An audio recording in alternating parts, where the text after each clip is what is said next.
Mari kita mulai dengan sama-sama membaca basmalah. Bismillahirrahmanirrahim. Baik, sambil menunggu yang lain dan saya kira Mas Rian sudah siap dan juga ini kita bertiga dulu berempat ya. Nanti mungkin ada yang menyusul, ada Mbak Desi, Mas Anam dan juga Mas Irwan Mas Duki gitu ya. Nah, oleh karena itu saya persilakan kepada Mas Rian untuk presentasi ya. Rencana disertasi, judul dan sebagainya, dan fokus kita di literatur review ya. Jadi saya kira fokus kita di literatur review gitu ya. Untuk itu kita persilakan dan teman-teman lain nanti saya mohon untuk memberikan masukan gitu ya. Monggo dipersilakan Mas Rian. Baik, terima kasih. Assalamualaikum warahmatullahi wabarakatuh. Waalaikumsalam warahmatullahi wabarakatuh. Yang terhormat Bapak Dr. Yusdani, teman-teman semuanya yang saya cintai. Alhamdulillah pada kesempatan sore hari ini kita bisa kembali bertatap muka melalui Zoom.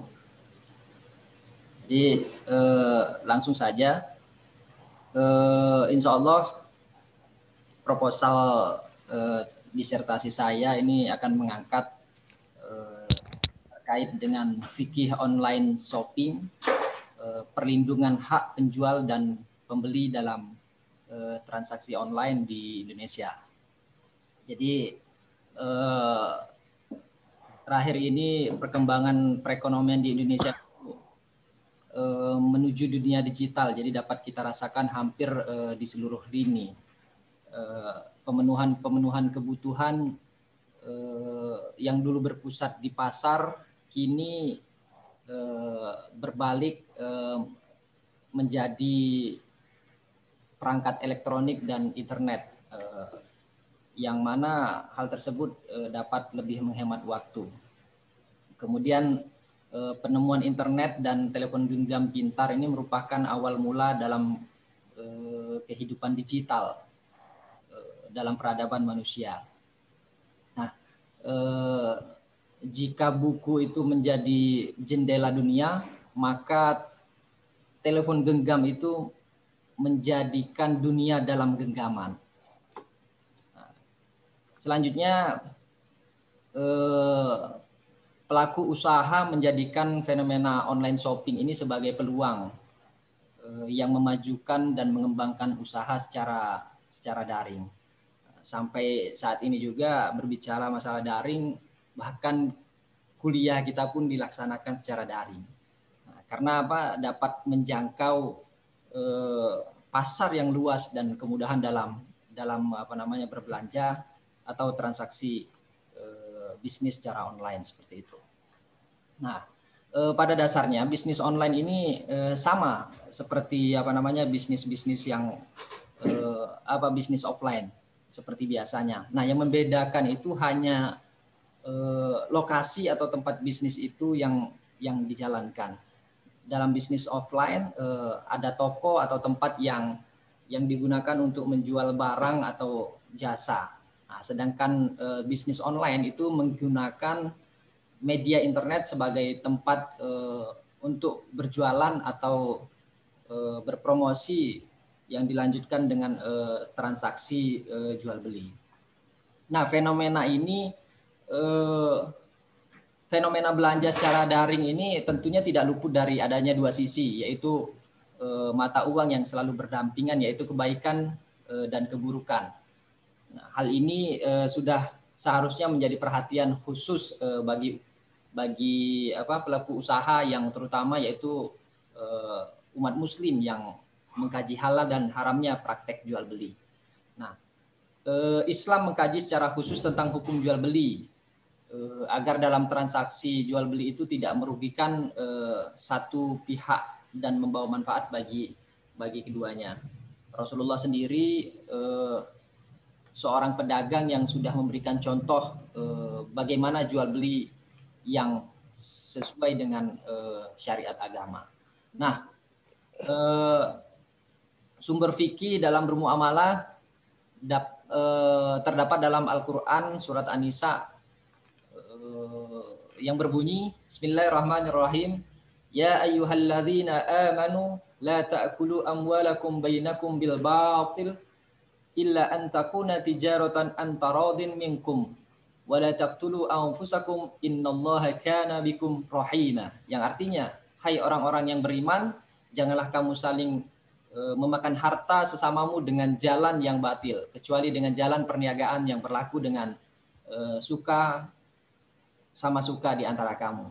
Surat An-Nisa. Selanjutnya rumusan masalah, ada 3 rumusan masalah yang akan saya angkat dalam penelitian ini. Yang pertama yaitu terkait dengan bagaimana perlindungan hukum Islam dan hukum positif terkait penjual dan pembeli dalam transaksi online. Nah, yang kedua, mengapa fungsi dari lembaga terkait itu belum berfungsi efektif dalam melindungi pembeli dan penjual dalam transaksi online. Nah, yang ketiga, bagaimana pengaturan ideal tentang perlindungan terhadap penjual dan pembeli dalam transaksi online. Selanjutnya, tujuan dan manfaat penelitian. Nah, berdasarkan rumusan masalah tersebut, maka penelitian ini memiliki tujuan untuk mendeskripsikan dan menganalisis praktek fikih pada pelaksanaan online shopping. Kemudian manfaat dari penelitian ini yaitu secara teoritis diharapkan dapat memberikan kontribusi dan sumbangan pemikiran ilmiah yang dapat memperluas wawasan dalam mengembangkan ilmu pengetahuan, khususnya dalam bidang ekonomi Islam mengenai konsep fikih dalam sistem ekonomi berbasis online shopping. Kemudian secara praktis diharapkan dapat menjadi masukan bagi pelaku bisnis online shop dalam praktek penerapan fikih pada online shopping sehingga dijauhkan dari jual beli yang tidak sah dan semakin membuat orang supaya berhati-hati dalam melaksanakan bisnis online shop. Kemudian kajian penelitian terdahulu dalam pembahasan telaah pustaka ada berbagai tulisan atau penelitian tentang penggunaan Tokopedia sebagai salah satu pasar online. Kemudian juga akan dikemukakan hasil penelitian dari praktek etika bisnis Islam. Nah, kemudian menggunakan analisa pendeskripsian kegiatan jual beli di pasar online. Yang selanjutnya aktivitas jual beli dan pemasaran dalam menawarkan produk secara online. Nah, masing-masing peran dalam terjadinya transaksi di online tersebut memiliki cara yang berbeda yang melibatkan beberapa unsur, di antaranya ialah agama. Nah, dalam agama Islam ada etika yang mengatur transaksi jual beli tersebut. Selanjutnya, bagaimana Islam yang sebagai agama terbesar di Indonesia menjadikan berbagai isu tentang agama Islam dalam ranah sensitif yang mampu memunculkan banyak reaksi yang mulai dari hal yang sangat umum seperti beribadah hingga hubungan antara manusia dalam memenuhi kebutuhan sebagai makhluk hidup. Nah, penelitian ini menghendaki pemikiran Islam di Indonesia memiliki corak pemikiran yang up to date agar dalam merespons setiap isu dapat disesuaikan dengan kondisi saat ini yang sudah pada era digital. Nah, selanjutnya, transaksi jual beli di tengah masyarakat digital sekarang ini erat kaitannya dengan toko online. Skala rumahan hingga pasar online yang menampung ribuan pelapak bahkan puluhan ribu dengan berbagai macam produk jualanannya. Nah, pelanggan disuguhkan kemudahan, kecepatan, kenyamanan dan keamanan dalam transaksi sehingga dapat menghemat waktu dan biaya. Nah, itu ketika transaksi yang dilakukan melalui marketplace seperti Tokopedia, Shopee, Bukalapak dan lain sebagainya. Nah, praktek jual beli di dunia maya yang ramai dilakukan ini ternyata memunculkan kriminalitas yang mana transaksi yang dilakukan di luar marketplace seperti itu. Jadi seperti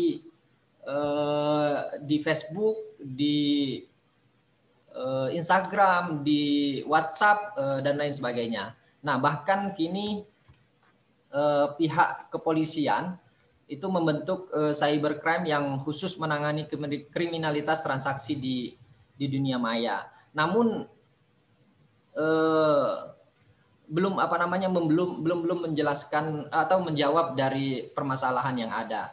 Nah, selanjutnya pada penelitian bisnis jual beli online shop dalam hukum Islam dan hukum negara yang ditulis oleh Tira Nurfitria yang menjelaskan bahwa kemudahan dan keuntungan dalam transaksi online shopping jika tidak diiringi dengan etika budaya dan hukum yang tegas itu akan mudah terjebak dalam tipu muslihat yang akhirnya saling mencurangi dan saling menzolimi. Nah, disinilah Islam bertujuan untuk melindungi umat manusia sampai kapanpun agar adanya aturan-aturan hukum jual beli dalam Islam yang sesuai dengan ketentuan syariat hukum Islam dan hukum negara sebagai batasan untuk melindungi hak pembeli dan penjual sehingga dalam jual beli tidak ada tipu muslihat.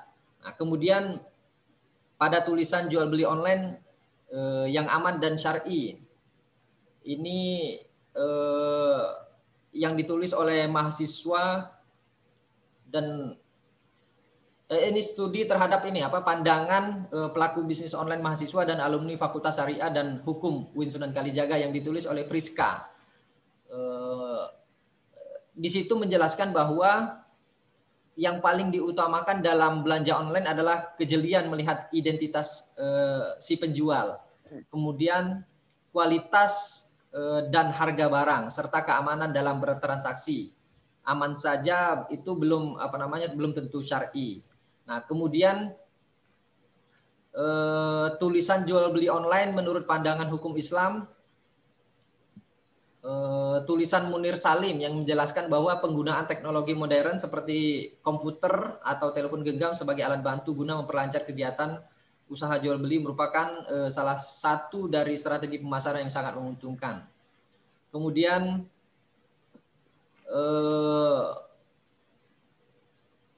landasan teori ini yaitu fikih muamalah, yang mana secara etimologi fikih itu memiliki makna pengertian atau pemahaman. Nah, menurut terminologi fikih pada mulanya berarti pengetahuan keagamaan yang mencakup seluruh ajaran agama, baik berupa akidah, akhlak maupun ibadah, sama dengan artinya syariah Islamnya. Selanjutnya aturan agama yang mengatur hubungan antara sesama manusia dapat ditemukan dalam hukum Islam. Kemudian fikih muamalah menurut para ahli dalam arti luas, menurut Ad-Dimyati, kemudian menurut Yusuf Musa, kemudian menurut Mahmud Shaltot, kemudian menurut guru besar bidang bahasa Arab di Universitas Yosef yaitu H. Lamens, kemudian menurut Abdul Wahab Khalab yang mendefinisikan fikih dengan pengetahuan tentang hukum-hukum syara mengenai perbuatan manusia yang diusahakan dari dalil-dalil. Selanjutnya aturan-aturan yang ditujukan untuk mengatur kehidupan manusia dalam urusan yang berkaitan dengan urusan duniawi dan sosial kemasyarakatan. Selanjutnya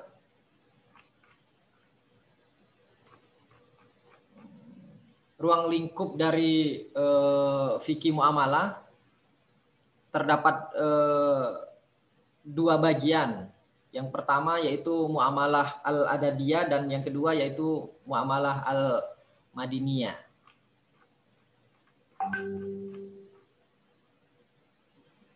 Selanjutnya,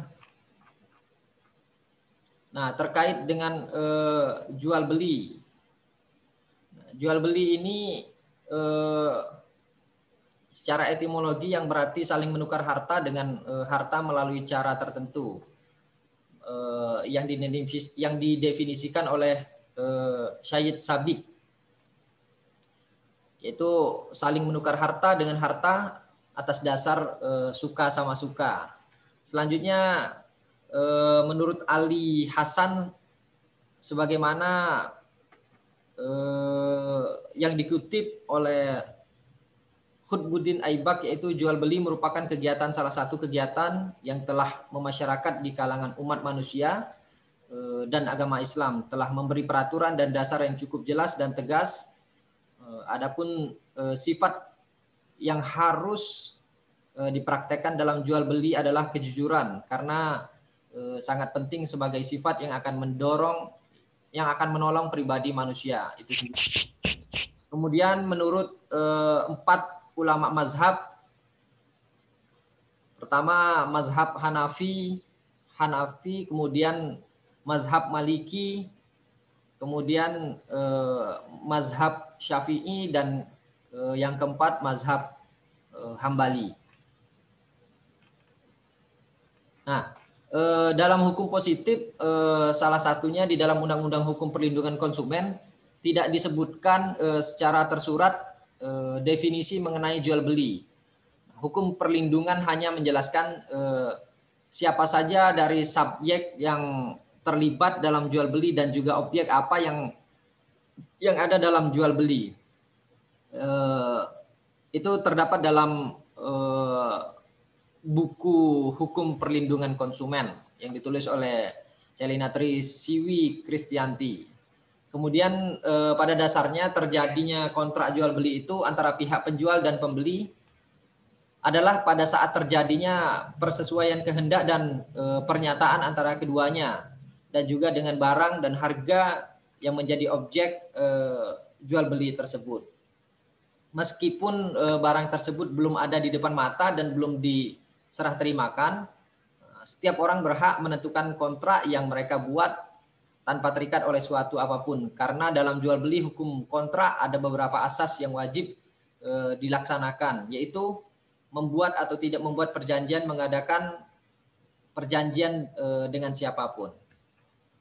Selanjutnya hukum jual beli. Nah, jual beli sebagai sarana tolong menolong antara sesama umat manusia yang mempunyai landasan kuat dalam Al-Quran dan hadis.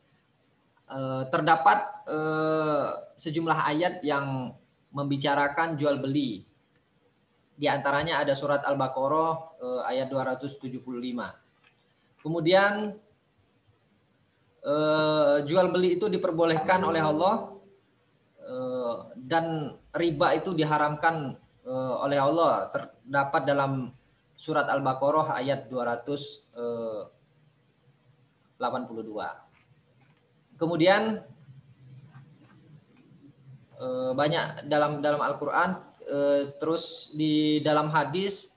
Nah, dua orang jual beli boleh memilih akan meneruskan jual beli mereka atau tidak selama keduanya belum berpisah dari tempat akad. Kemudian dari hadis tersebut itu dapat disimpulkan bahwa apabila seseorang melakukan jual beli dan tawar-menawar dan tidak ada kesesuaian harga antara penjual dan pembeli, si pembeli itu boleh memilih akan meneruskan jual beli tersebut atau tidak, apabila tidak ada kesepakatan dalam jual beli. Nah, selanjutnya teori online shop. Nah, online shop itu yang disebut dengan toko online adalah sistem belanja online yang mana pembeli itu dapat menanyakan harga atau pertanyaan apapun terkait produk-produk kepada penjual secara langsung. Bertanya secara langsung atau juga melalui SMS atau WhatsApp dan lain sebagainya. Nah, sistem jual beli ini lebih intens karena langsung berhubungan dengan penjual, antara pembeli dan penjual. Ada juga online shop yang masih memberlakukan tawar-menawar harga suatu produknya seperti online shop. Nah, itu yang kita jumpai di Facebook, Instagram, artinya online shop yang menggunakan media sosial. Nah, dari segi bahasa, toko online ini berasal dari dua suku kata, yaitu toko dan online, seperti itu. Selanjutnya, proses jual beli online shop yaitu dengan melakukan pembelian dengan cara transfer. Artinya si pembeli melakukan transfer terhadap penjual. Itu transaksi yang secara langsung tanpa menggunakan marketplace. Nah, sementara yang menggunakan marketplace itu transfer ke perusahaan marketplace tersebut. Nah, selanjutnya metode penelitian. Jenis dan sifat penelitian ini yaitu penelitian lapangan atau kualitatif dengan sifat penelitian yaitu deskriptif yang menggambarkan praktek penerapan fikih pada online shop yang dipahami dan ditransformasikan serta diterjemahkan dalam berbagai aktivitas jual beli, pelayanan, pemasaran, dan pengelolaan toko online. Selanjutnya, subjek dari penelitian ini yaitu menggunakan sampel purposive yang memfokuskan pada subjek-subjek terpilih yang kaya dengan kasus untuk studi yang mendalam. Subjek penelitian pada kegiatan penelitian ini nanti deskriptif praktek fikih pada online shopping, yaitu pelaku usaha online shop lebih kurang nanti berjumlah 14 orang. Nah, kemudian lokasi dari penelitian ini insya Allah di Yogyakarta. Kemudian pendekatan penelitian ini yaitu menggunakan pendekatan kualitatif yang dipergunakan menyatakan gambaran kompleks, meneliti dari kata-kata responden, laporan terperinci dari pandangan responden, dan melakukan pengamatan. Selanjutnya teknik pengumpulan data ini nanti data-data yang ada di online, kemudian juga data-data wawancara secara langsung terhadap penjual dan pembeli dalam transaksi online. Nah, selanjutnya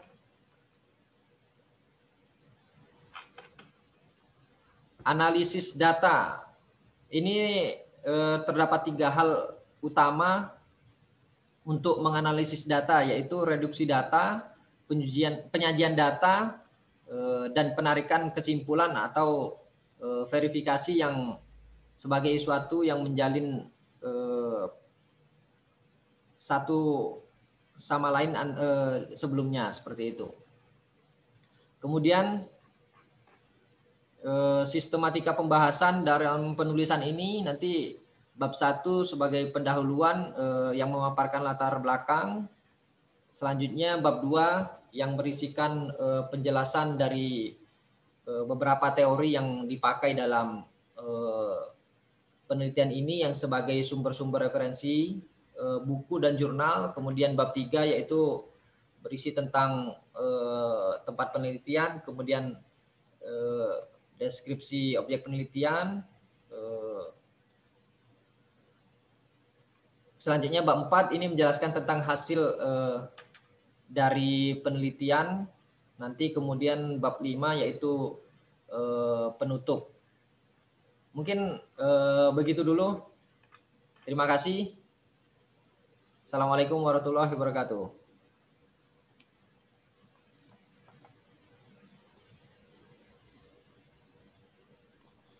Baik, terima kasih Mas Rian sudah mempresentasikan rencana proposal ya, disertasi terkait dengan Piki online shop ya, atau Piki online ya, transaksi online gitu ya. Tadi sudah dijelaskan beberapa hal ya dari latar belakang, pertanyaan penelitian, kemudian tujuan kegunaan, kajian penelitian terdahulu ya, kemudian kerangka teori, metode penelitian, rencana sistematika, dan juga referensi sementara gitu ya. Nah, saya persilakan teman-teman lain ya untuk memberikan kontribusi kepada Mas Rian yang sudah mempresentasikan rencana penelitiannya gitu ya. Nah, pertama barangkali sebelum diberikan kepada teman-teman lain, saya memberi catatan ya. Catatan itu pertama, istilah-istilah teknis terkait dengan terminologi dalam penelitian ya. Ini kan rencananya itu adalah penelitian kualitatif. Nah, di dalam penelitian kualitatif yang lebih populer itu informan, tapi bukan responden. Kalau responden itu kuantitatif. Itu ya. Nah, kemudian yang kedua, tadi ada istilah pendekatan kualitatif bisa. Itu saya kira bisa saja. Pendekatan kualitatif. Tapi yang kita maksud juga selain pendekatan kualitatif, pendekatan ilmu sosialnya pendekatannya apa gitu. Ya. Dalam ilmu sosial itu kan apakah ada pendekatan normatif yuridis ya, atau pendekatan filosofis, atau juga pendekatan apa gitu ya. Saya kira juga perlu nanti dikonkretkan, bahkan juga diberi penjelasan secara detail, secara operasional gitu ya. Nah itu ya, jadi saya kira itu yang barangkali sebagai pembuka diskusi kita sore hari ini. Nah untuk itu saya persilakan kepada teman-teman lain ya untuk memberikan masukan, catatan atau saran ya, atau mungkin ada semacam penajaman permasalahan, termasuk juga misalnya tadi istilah landasan teori, karena ini penelitian kualitatif maka yang dipakai kerangka teori ya. Jadi kurang, yang lebih pas kerangka teori, bukan landasan teori. Gitu ya. Baik, saya kira itu dari saya komentar awal ya. Nah untuk itu saya persilakan kepada teman-teman lain ya untuk memberikan semacam masukan atau mungkin klarifikasi atau pertanyaan dulu. Saya persilakan kepada teman-teman untuk memberikan responnya. Monggo. Terima kasih Pak Yus atas masukannya. Silakan Ya. kawan-kawan yang mau Monggo yang lain masukan. kalau ada yang mau ditanyakan saya persilakan. Monggo. Baik. Mas Rizky, silakan Mas Rizky, silakan. Bismillahirrahmanirrahim. Assalamualaikum warahmatullahi wabarakatuh. Mungkin saya akan bertanya terkait mungkin saya belum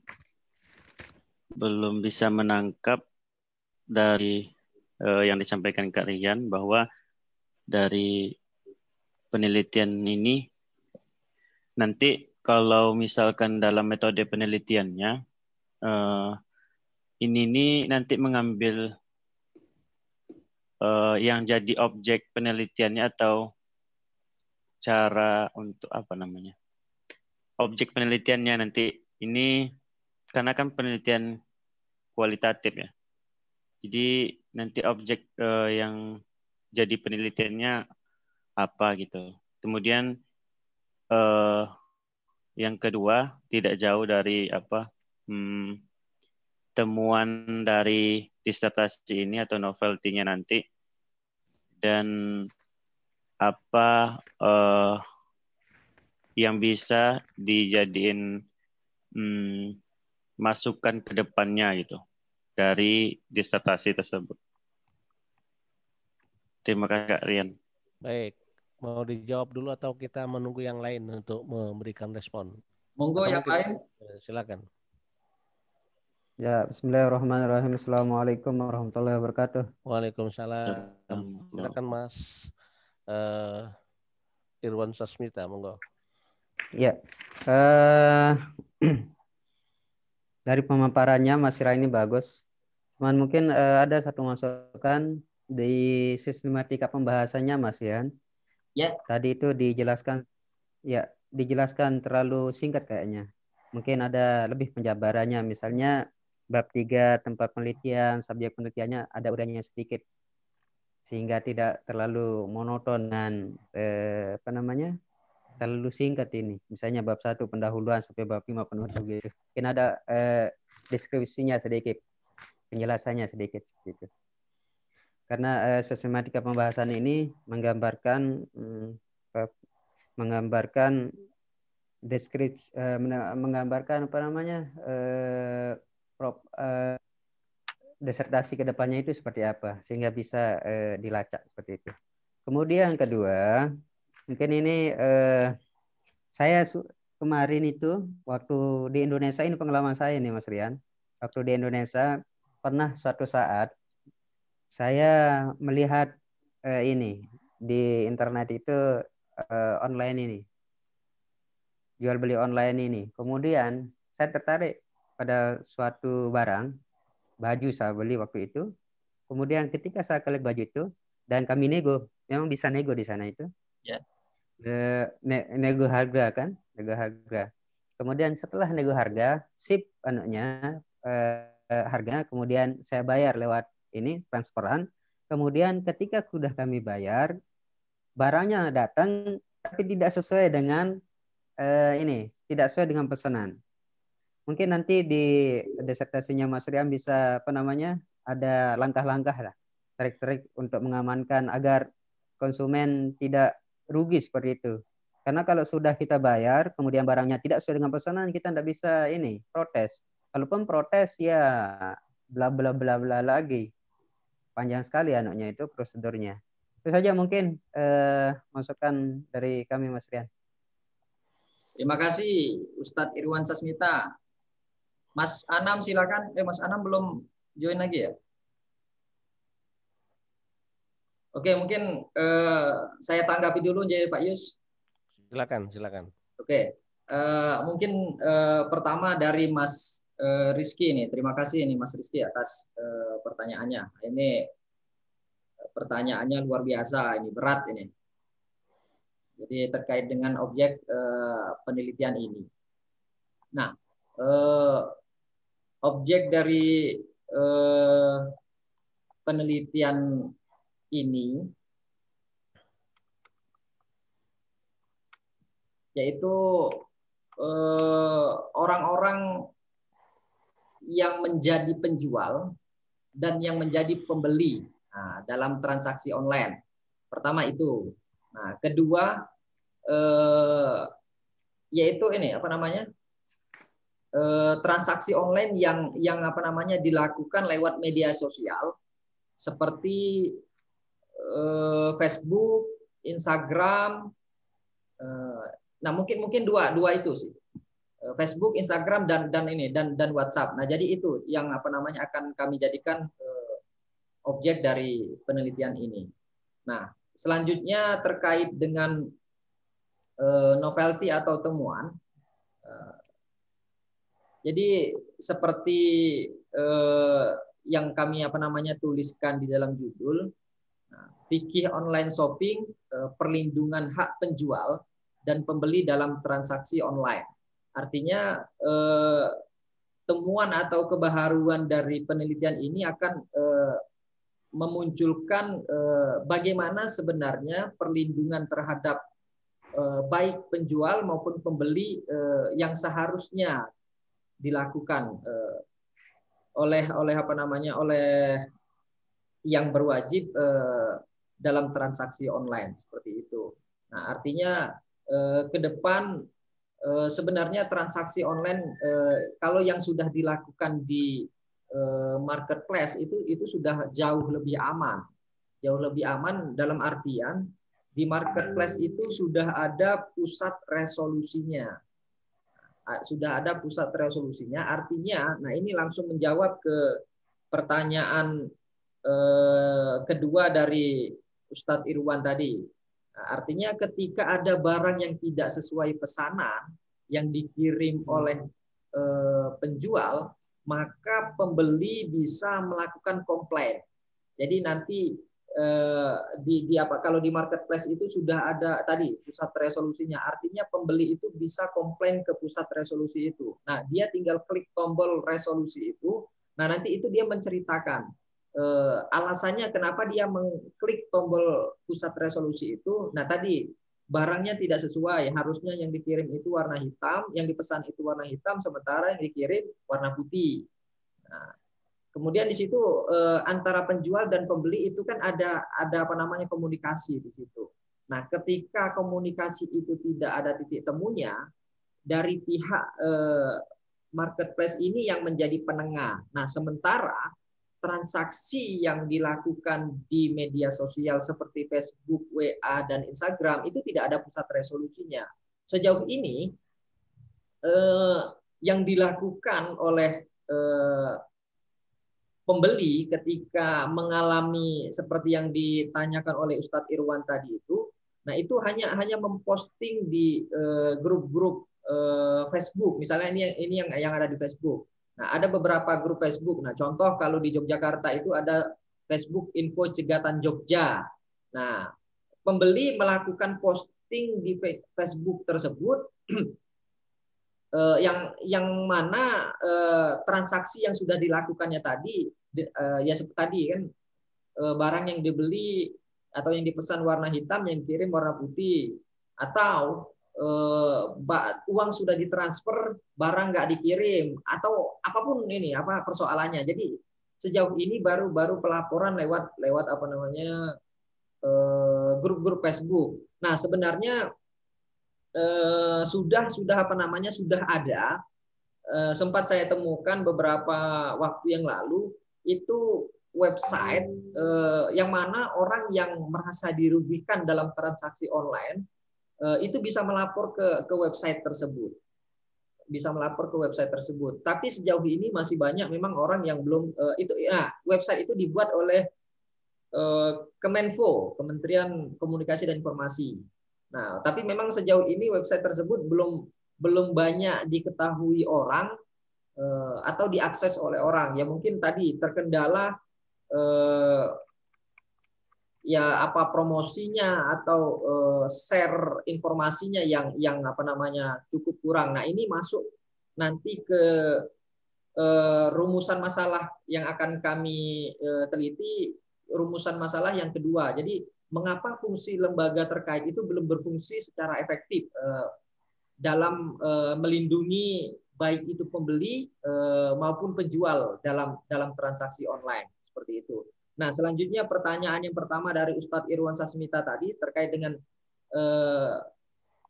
sistematika pembahasan. Nah, ini sebenarnya kalau sistematika pembahasan ini kan umum, sebagaimana standar yang ada di buku panduan penulisan disertasi yang diberikan oleh Prodi DHI kita, seperti itu. Jadi kalau bab 1 itu ya menceritakan terkait dengan latar belakang penelitian ini seperti apa, kemudian telaah pustakanya seperti apa, kemudian landasan teorinya seperti apa. Itu maksud saya nih, bab pertama itu terkait dengan pendahuluan atau latar belakang dari penelitian ini. Nah, sementara bab kedua itu terkait dengan telaah pustaka dan landasan teorinya seperti apa. Nah, kemudian di bab 3 itu ya membahas metode penelitiannya seperti apa dan seterusnya, seperti itu. Artinya ini standar yang diberikan oleh Prodi DHI, begitu Ustadz Irwan Sasmita. Terima kasih. Silakan teman-teman yang lain.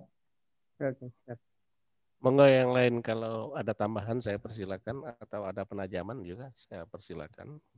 Ya, saya kira ini salah satu topik yang cukup menarik ya, karena ini menurut saya ini kategorinya fikih kontemporer ya. Jadi fikih yang kontemporer karena objeknya pun persoalan transaksi dalam jual beli ya, online gitu ya. Saya persilakan, mungkin ada yang mau bertanya lagi. Mana ini Mas siapa? Ana, Mbak Desi tadi muncul ya? Belum join lagi. Sekarang. Ini apa masalah ya? Masalah sinyal gitu ya. Nah, Oh, ya, jadi begini, sebelum ditanya nih Pak Yus, ya. ya mungkin terkait dengan Ada lagi. telah literatur memang ini masih sangat kurang sekali, artinya Nah, memang yang sudah dilakukan berapa referensi itu? ini baru ada 10 nih Pak Yus. Belum memenuhi standar minimalnya dari Prodi DHI. Insya Allah akan kami lengkapi nanti Pak Yus. Enggak, jadi begini, untuk literatur review itu, jadi jangan langsung ke objek kajian. Ya. Jadi dibiasakan kita jangan langsung ke objek kajian. Jadi siapa yang sudah membahas fikih online, saya kira susah itu ya. Tetapi kita berbicara, pertama itu kita masuk dari transaksi model online. Itu kita cari data-data yang ada seperti apa, gitu ya. Nah, kemudian mungkin nanti transaksi online berdasarkan hukum positif ya.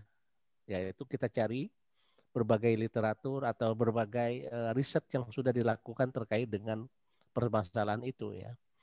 Nah, kemudian baru mengerucut nanti yang spesifik mengkaji itu dari sisi fikih itu siapa saja, sehingga itu akan menjadi kaya ya, literatur reviewnya kaya gitu ya.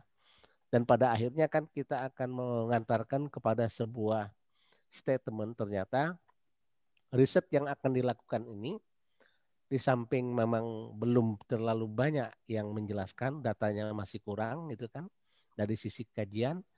Kemudian dari sisi permasalahan itu juga saya kira banyak petanya, itu akan menjadi sebuah peta kajian baru. Nah, berikutnya teori-teori yang digunakan ya, teori-teori yang digunakan di dalam hukum positif misalnya, orang banyak menggunakan teori apa tentang hukumnya. Nah, kemudian juga nanti diantarkan tentang dari sisi fikih itu orang menyoroti tentang jual beli atau transaksi online itu dari sisi apa yang paling banyak dilakukan. Nah, dari situ nanti berangkat peneliti mengatakan perbedaan dari sisi permasalahan riset ini dengan kajian penelitian terdahulu itu dari sisi apanya, problemnya, teori yang dipakai, analisis yang dipergunakan, dan nanti akan mengantarkan kepada novelty atau hasil yang akan diperoleh itu sudah barang tentu itu karena problemnya berbeda, kerangka teori berbeda, analisisnya berbeda, maka itu akan menyumbangkan sebuah kontribusi ya, atau kita sebut dengan novelty dari sebuah riset gitu ya. Nah, jadi saya kira itu. Nah, sehingga dari situlah nanti muncul mengapa kerangka teori itu dipakai. Tentunya kerangka teori yang dipakai dalam disertasi itu bertitik tolak dari kerangka teori atau teori-teori yang sudah digunakan orang dalam penelitian sebelumnya. Karena ini kan ada dua hal. Di satu pihak itu hukum positif, di pihak lain kan hukum Islam. Yaitu. Nah, saya tidak tahu apakah ini nantinya mau mencoba membandingkan atau tidak. Nah, itu saya kira pilihan membandingkan atau tidak membandingkan, tapi semata-mata ingin melihat pada akhirnya akan dilihat dari sisi fikih itu sendiri ya, atau dari sisi hukum Islam. Nah, saya kira itu adalah pilihan ya, pilihan. Nah, kemudian yang terkait persoalan lokasi ya, saya kira lokasi itu karena ini online ya, online itu barangkali ya lokasinya online itu sendiri gitu kan. Nah, mungkin di Jakarta diambil berapa, atau tadi berdasarkan klasifikasi. Yang online berdasarkan Instagram, Facebook, WhatsApp itu diklasifikasi gitu kan. Nah, artinya data itu di situ. Jadi tidak terlalu lagi terikat dengan di Jogja, itu tidak terlalu terikat lagi di Jogja. Saya kira ini adalah online itu kan dimanapun berada ya. Saya kira yang penting connect itu selesai, itu sudah dikatakan online ya. Jadi cyber gitu, kita melalui cyber gitu ya. Nah, jadi itu yang barangkali yang nanti perlu dipertimbangkan oleh peneliti ya terkait dengan rencana disertasi ini. Nah, kemudian tadi terkait dengan kerangka teori ya. Saya mungkin sedikit menyoroti tidak perlu lagi kita berbicara secara bahasa. Itu saya kira di teori tidak lazim. Jadi misalnya fikih al-fiqh di mana al-fahm itu saya kira sudah tidak perlu lagi. Jadi langsung aja Piki online itu Piki berbasis online itu maksudnya apa? Langsung ke sebuah operasional definisi, ya. Nah, jadi tidak perlu lagi misalnya Piki ini itu tidak perlu lagi. Jadi langsung kepada kerangka teori. Jadi sebuah konsep atau teori gitu ya. Nah, itu. Nah, jadi nah kemudian misalnya ketika kita berbicara tentang jual beli online, itu dasar pikirnya apa itu? Tadi kan sudah disebut, itu kan dalam bahasa pikir disebut dengan jual beli pesanan ya. Jual beli pesanan. Nah, itu jual beli pesanan itu dalam pikir konsepnya apa itu? Jual beli pesanan itu. Ya. Nah, itu adalah jual beli pesanan, apakah itu termasuk salam atau apa itu, karena justru itu yang ditonjolkan sebagai dasar pijak untuk bolehnya dilakukan online itu, ya. Nah, kemudian juga saya kira terpaksa juga kita harus membaca fikih mazhab. Fikih mazhab itu artinya ada yang mengatakan satu majelis itu ya harus satu ruangan, tetapi sekarang kayaknya sudah bergeser. Satu majelis itu yang penting kita saling komunikasi. Nah, kalau begitu berarti kita akan lebih berpihak kepada fikihnya mazhab Imam Abu Hanifah. Ya, Imam Abu Hanifah. Nah, jadi itu saya kira yang begitu dikonstruksi sedemikian rupa, sehingga itu mengantarkan sebagai sebuah kerangka teori. Nah, kemudian saya sedikit mungkin menyarankan untuk di kerangka teori itu di dalam teori fikih muamalah itu saya kira perlu dicantumkan asas kebebasan berkontrak. Jadi al-muslimuna ala syurutihim ila syartan ahalla haraman au harrama halalan itu ya. Itu adalah dasar yang paling kuat. Jadi apapun boleh sepanjang tidak mengharamkan yang halal dan tidak menghalalkan yang haram. Jadi itu kan saya kira ya jual beli online itu kan lebih kepada instrumen, tetapi di sisi lain juga kadang-kadang tadi seperti yang disampaikan oleh Mas Irwan Sasmita ya, apa yang kita pesan tapi yang dikirim itu berbeda. Nah, itu masalah itu kan. Nah, itu masalah yang seperti disampaikan oleh Mas Irwan Sasmita itu sebaiknya muncul di latar belakang masalah. Jadi temuan-temuan itu ternyata jaminan begini tapi faktanya ya banyak saya kira persoalan. Nah, kemudian ketika konsumen itu komplain, apalagi kepada kita melalui pribadi belinya itu kan tadi Mas Irwan bilang mencoba komplain tapi ya nggak ada hasilnya juga gitu kan. Nah, kalau begitu kan berarti ini hak konsumen terancam gitu ya. Jadi tidak sesuai dengan beli pesanan dan tidak bisa lagi komplain gitu. Bahkan kalau komplain pun HP-nya nggak bisa dikontak lagi, itu masalah kan. Kalau pakai HP itu, pakai WA itu kan jadi masalah itu. Nah, tadi ada jalan keluar tadi oleh Mas Rian, ada jalan keluar. Salah satunya itu adalah jalan keluarnya ya kita melalui tadi melalui semacam agen gitu. Dari agen itu ya itu akan menjadi sebuah agak percaya jaminan lah. Nah, saya pegang tapi ke depan itu artinya gimana orang bertransaksi online itu ya betul-betul aman gitu ya. Aman baik untuk konsumen, aman juga untuk produsen gitu ya. Nah, di sini artinya yang kita butuhkan itu aturan yang melindungi kedua belah pihak seperti apa. Nah, coba kita lihat di Indonesia kalau kita cari aturan itu kira-kira aturannya seperti apa sih yang sudah ada seperti apa itu? Ada nggak undang-undang itu? Apakah cukup undang-undang IT atau apa itu?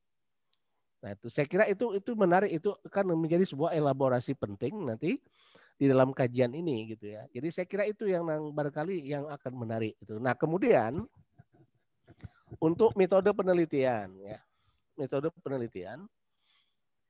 ya saya kira tadi cukup diklasifikasi tadi yang disebut dengan online itu klasifikasinya apa saja, yang WhatsApp, kemudian yang melalui Facebook, Instagram, atau apapun itu coba diklasifikasi. Nah, nanti dari situ mengerucut kira-kira yang paling banyak kalau kita buat tabulasi itu ya. Yang paling banyak di mana itu? Apa pakai Instagram atau memakai Facebook atau apa gitu. Nah, diklasifikasi gitu.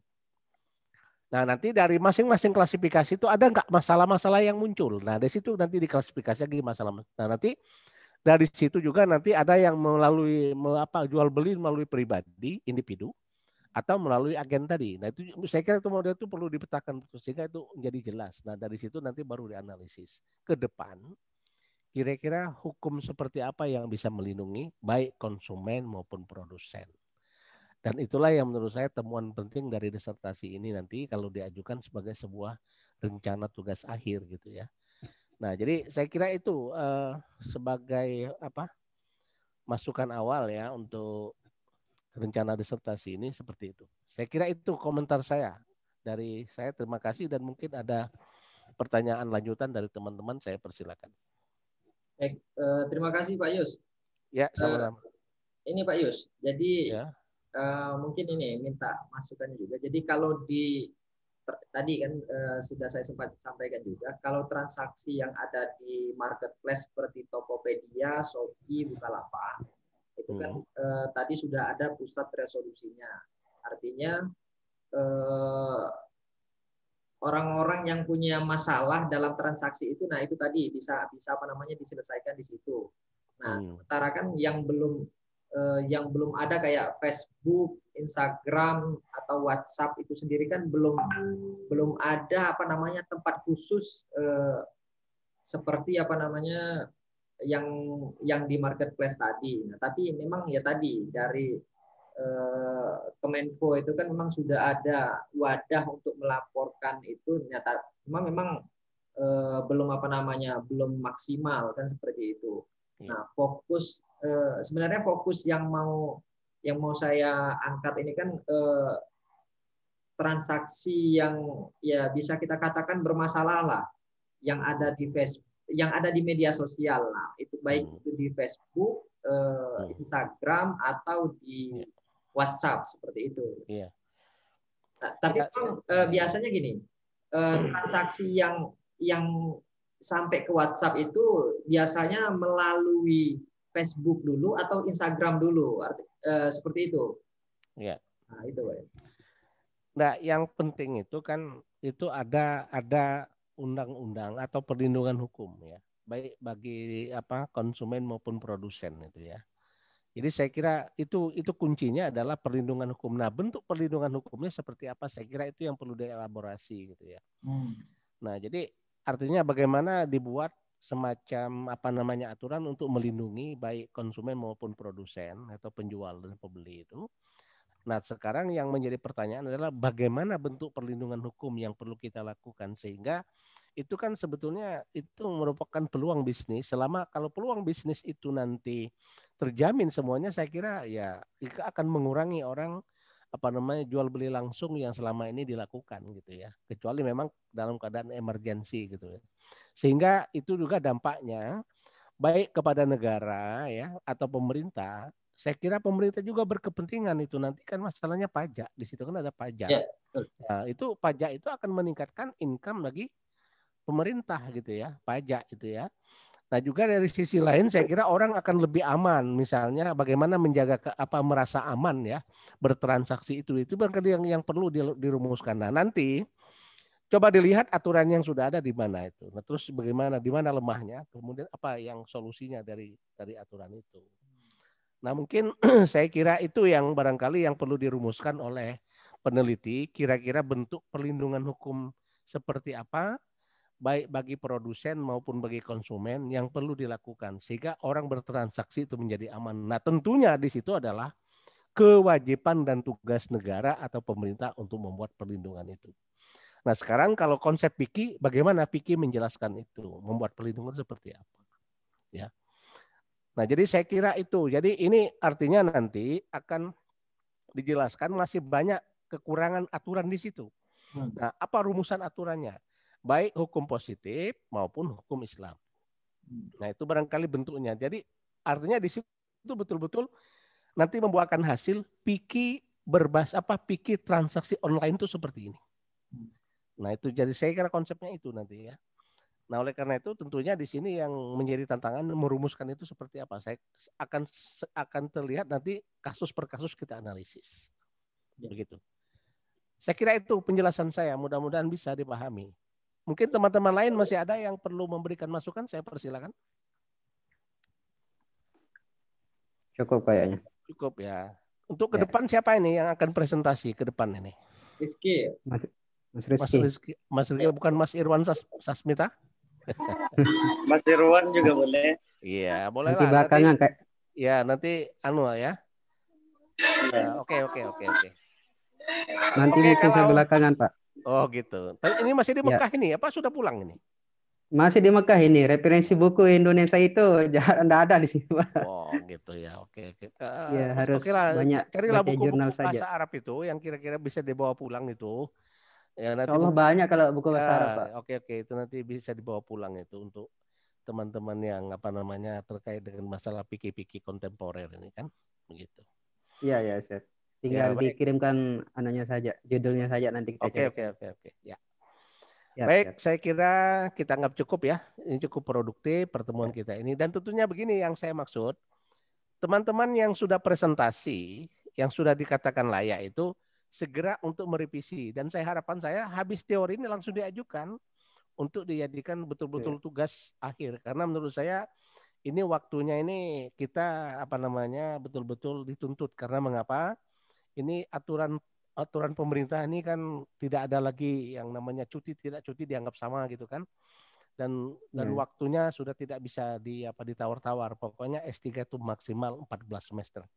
Begitu lewat 14 semester ya sudah agak susah kita untuk apa namanya sedikit negosiasi gitu ya.